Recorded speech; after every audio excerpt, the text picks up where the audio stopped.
Huitième France-Nouvelle-Zélande de l'histoire du rugby féminin. C'est parti avec le coup d'envoi de Caroline Drouin ici au stade du Hameau à Pau et récupération des Françaises. La numéro 9 Cox-Edge qui va donc tenter cette pénalité pour peut-être l'ouverture du score. Oui, joueuse d'expérience et Cox-Edge, 56 sélections, la joueuse de Canterbury et qui va donc effectivement tenter d'ouvrir le score ici au stade du Hameau.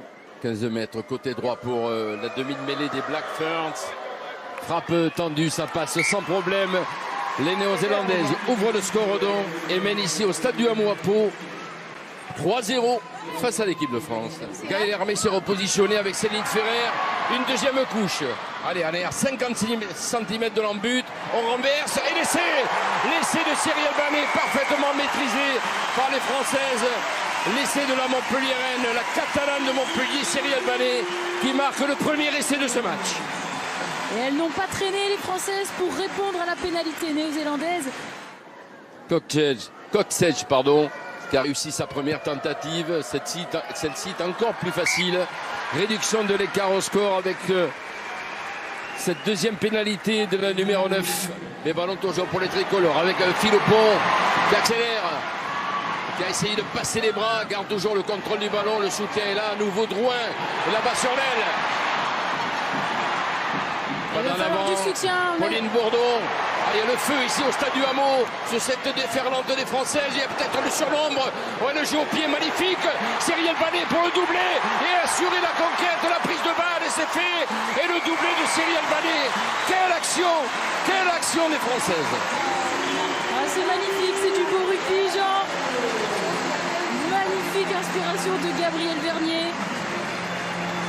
Et Cyrielle Banet, le doublé qui vient terminer cette superbe action alors qu'on avait pris la pression, on avait subi la défense néo-zélandaise et tout est parti de cette accélération de Philopon qui est venu chercher l'espace.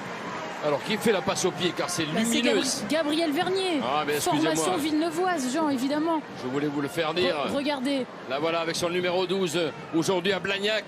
Magnifique déposé, ce jeu au pied de Vernier dans les bras de Cyrielle Banet qui s'offre un doublé. Peut-être la solution au large là.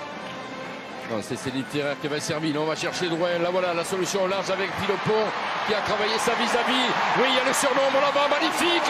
La fin de passe de Chloé Jacquet qui vient planter ce troisième essai. Magnifique essai encore.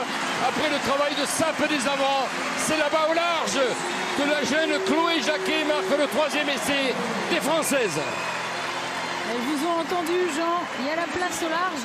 Et bien entendu, quand on travaille devant, quand on pilonne devant, ça laisse des espaces sur l'extérieur.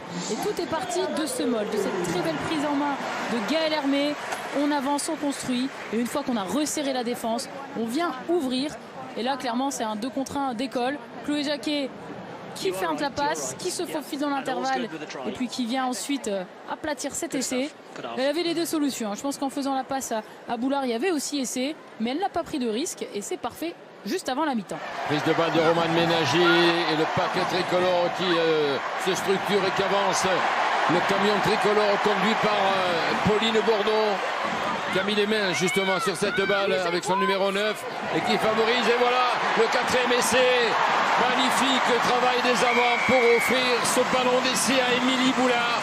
Parfaitement négocié par Pauline Bourdon et tout le pack tricolore.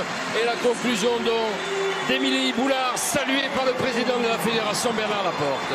Présent au stade du Hameau, il apprécie ce match des Françaises, des partenaires de Gaëlle Hermé qui vient de capter ce ballon. Là on a désaxé la poussée, elles avancent, cette fois pas de problème. L'essai des tricolores marqué par Agathe Socha. Elle était au lancer, la conquête a été assurée. Et elle vient marquer cet essai, le 5e des Françaises dans ce test face à la Nouvelle-Zélande ici à Pau. Avec ce lancer de Laure Touillet à 5 mètres de l'embut néo-zélandais. La prise de Céline Ferrer, les avants tricolores qui s'avancent. C'est Sophie Ndiaye là, qui a récupéré. Laure Sansus et l'essai Le 6e des tricolores, on le sentait venir. Tant la domination du pack tricolore est flagrante cet après-midi. Le public du Hameau debout, 6e essai des Françaises. Salué ici par tout le public béarnais. Essai donc marqué par leur sensus. Les touches se suivent et se ressemblent côté français. Regardez ce mol construit cette fois au départ de la prise de balle de Ferrer. Et puis ensuite, Sensus qui lit l'espace. Le mol est en train de se désaxer vers la touche. Elle s'échappe, elle plonge. Et c'est le 6e essai. Elles sont sans solution. Les Néo-Zélandaises, elles se consolent. Et la première fois, je pense qu'on voit les Néo-Zélandaises si proches de la ligne d'en but française sur cette deuxième mi-temps. Elles aussi vont passer par le maul pour l'instant. On passe par le sol. Les Black Ferns projecter ce ballon. Ce que va faire Bailler certainement, cherche une solution avec la puissance de Ponsombi. On est à 1 mètre de l'embut de l'équipe de France pour sauver l'honneur ici au Hameau. Est-ce qu'elle va accorder l'essai? Donc pour l'instant elle n'a pas validé cet essai, l'arbitre sud-africaine. Elle regarde ses juges de touche. Et on va demander un arbitrage vidéo. Ah non, c'est Hermé, c'est Hermé. Ouais, c'est Hermé. Hein. Incroyable. Ce ballon, la pression du ballon est sur son bras. Et l'arbitre vidéo qui précise qu'il n'y a pas de perte de contrôle du ballon. Et que malgré la main de Gaël Hermé, le ballon touche le sol. Et il y a donc essai. Allez, les Néo-Zélandaises qui se sont gênées, Et la fin du match avec cette victoire incontestable du 15 de France féminin, saluée par le public de Hameau qui a pris du plaisir. 6 essais au compteur des tricolores qui gagnent donc 38-13.